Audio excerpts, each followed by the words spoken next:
नशा है जिंदगी धीरे धीरे दुआ दे जिंदगी बात अपनी बनेगी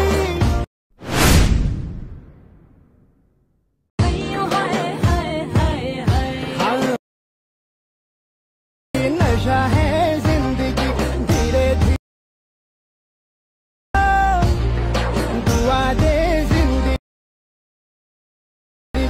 बात अपनी बनेगी।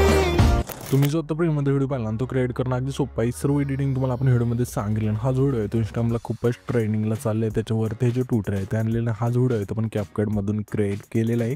चॅनलवरती कोणी नवीन असेल तर चॅनलला सबस्क्राईब करून ठेवा। हा व्हिडिओ क्रिएट करण्यासाठी कॅपकट तुम्हाला ते ओपन करायचं आहे। कॅपकट तुम्ही ते ओपन केल्यानंतर सिम्पली तुम्हाला ऊपर जायचं ऑप्शन त्यावरती क्लिक करायचं आहे आणि आपल्या बीटमा व्हिडिओ असेल तुम्ही सिलेक्ट करून तुम्ही ॲड करायचा आहे। बीटमा व्हिडिओ आहे तुम्ही ॲड केल्यानंतर त्याच बीटमा व्हिडिओवरती क्लिक करायचं आहे आणि खाली थोडं इथे स्क्रोल करायचं आहे। इथं स्क्रोल केल्यानंतर इथं मास्टर कडूचा ऑप्शन आहे सिम्पली त्यावरती क्लिक करून द्यायचं आहे। त्याच्यानंतर इथून सॉन्ग ॲड होऊन जाईल। सॉन्ग ॲड झाल्यानंतर आता आपल्याला काय करायचं हा जो बीट व्हिडिओ आहे ना त्यामध्ये आपण बीट दिलेले आहेत तर सिम्पली हे बीट आपल्याला जिथून चेंज होतील तिथून फोटो म्हणजे व्हिडिओ आहे तो इथून स्प्लिट करायचा आहे। पहिली बीट आपली इथे चेंज होत आहे तर सिम्पली ह्याच व्हिडिओवरती क्लिक करून स्प्लिट करूया। त्याच्या पुढची बीट इथे चेंज होते इथून स्प्लिट करूया। अशा प्रकारे हा जो व्हिडिओ असेल तो शोच्या बीटमार्कपर्यंत मला स्प्लिट करण्याचा आहे। टोटल आपले इथे 8 बीट आहे ठीक आहे। तर इथून अशा हा व्हिडिओ आहे तो स्प्लिट केल्यानंतर यामध्ये आता तुम्हाला फोटो ॲड करायचे त्यासाठी ह्या लेअरवरती क्लिक करायचं आहे। अशा थोडं स्क्रोल करून रिप्लेचं ऑप्शन मिळून जाईल त्यावरती क्लिक करून तुम्हाला इथून फोटो ॲड करायचा आहे। अशा प्रकारे 2 बटन इथून सेट करायचं आहे। सेम प्रोसेस आपल्या दुसऱ्या तिसऱ्या बीटला आहे ना इथून फोटो ॲड करून घ्यायचं आहे। फोटो ॲड केल्यानंतर आता आपल्या सिम्पली काय करायचं आहे तर ना हे जे PNG आपण PNG सुद्धा 8च आपण दिले आहे ठीक आहे। तर पहिली बीटला आपल्या पहिल्या PNGतून ॲड करायचं दुसऱ्या बीटला दुसऱ्या PNGतून ॲड करायचं आहे।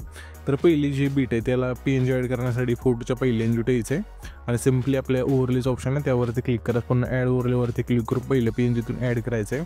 ह्याची लेंथ पहिले फोटो एवढीच ठेवायची आणि ॲनिमेशनवरती क्लिक करून इनमध्ये एक इफेक्ट म्हणजे फेड इनचं इथून स्लाइड करायचं आहे। तर सिम्पली इथून स्लाइड करून द्याशिवाय बरोबर चिन्हावरती क्लिक करायचं आहे। आता आपल्या दुसऱ्या PNG पासून म्हणजे दुसऱ्या बीटपाशी थांबून दुसरं PNGतून ॲड करा। असेच आपल्याला आहे ना फोटो आणि PNGतून ॲड करून घ्यायच्यात। तर मी काय करतो फोटो आणि PNG ॲड करून घेतो तुम्ही पण घ्या। तर इथे तुम्ही बघू शकता की फोटो आणि PNG पण ॲड केल्यानंतर सिम्पली हा जो आपला पहिला फोटो असेल ना त्यावरती क्लिक करायचं आणि ॲनिमेशनचं ऑप्शन आहे खाली त्यावरती क्लिक करून मध्ये एक इफेक्ट मिळून जाईल व्हायब्रेटिंग पॅनलचा इथून अशा सिलेक्ट करा बरोबर चिन्हावरती क्लिक करायचं।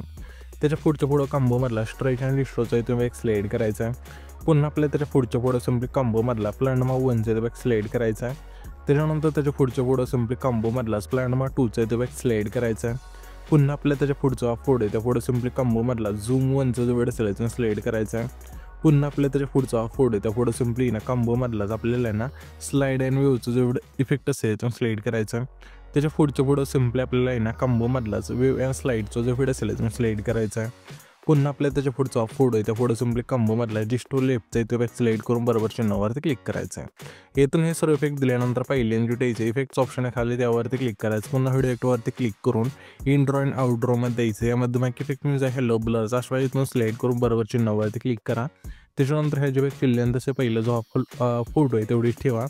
त्याच्यानंतर हा जो आपला तिसरा फोटो जिथं आपण स्प्लिट केलं तिथे यायचं पुन्हा व्हिडिओ इफेक्टवरती क्लिक करून स्प्लिटच्या ऑप्शनमध्ये द्यायचं आहे। यामध्ये आल्यानंतर तुम्ही एक इफेक्ट मिळून जाईल तुम्ही सिम्पली इथून सिलेक्ट करायचा आहे। टिल्ड फ्लिप हा जो व्हिडिओ असेल तुम्ही मिळून जाईल सिम्पली इथून सिलेक्ट केल्यानंतर बरोबर चिन्हावरती क्लिक करा। ह्याच्या पेक्षा लेंथ 8 सेकंद तिथले जे दोन्ही फोटो आहेत त्या दोन्ही फोटोला ठेवायची आणि स्पीड आहे ते 0 ठेवा। त्याच्यानंतर बरोबर चिन्हावरती क्लिक करायचं आहे। त्याच्यानंतर 12 सेकंद तिथला जो फोटो आहे तिथेच यायचं आणि पुन्हा व्हिडिओ इफेक्टवरती क्लिक करून स्प्लिटच्याच ऑप्शनमध्ये द्यायचं आहे। यामध्ये आल्यानंतर तुम्हाला इफेक्ट मिळून जाईल सिम्पली इथून सिलेक्ट करायचा आहे। तर सिम्पली हा जो पॉपिंग कॉलेजचं जे व्हिडिओ असेल स्लाइड करा। त्याच्यानंतर बरोबर चिन्हावरती क्लिक करायचं आहे आणि ह्या जे व्यक्ती लेंथ तसे 12 आणि 14 सेकंद तिथले जे दोन्ही फोटो असतील त्या दोन्ही फोटोला ठेवायचे। त्याच्यानंतर हा जो व्हिडिओ असेल इथून आपला क्रिएट होऊन जाईल। तर हा जो पण व्हिडिओ क्रिएट केला आहे तो सेव्ह करण्यासाठी वरती एक्सपोर्टचा ऑप्शन आहे त्यावरती क्लिक करायचं आहे आणि इथं तुमचा जो व्हिडिओ असेल इथून एक्सपोर्ट होऊन जाईल।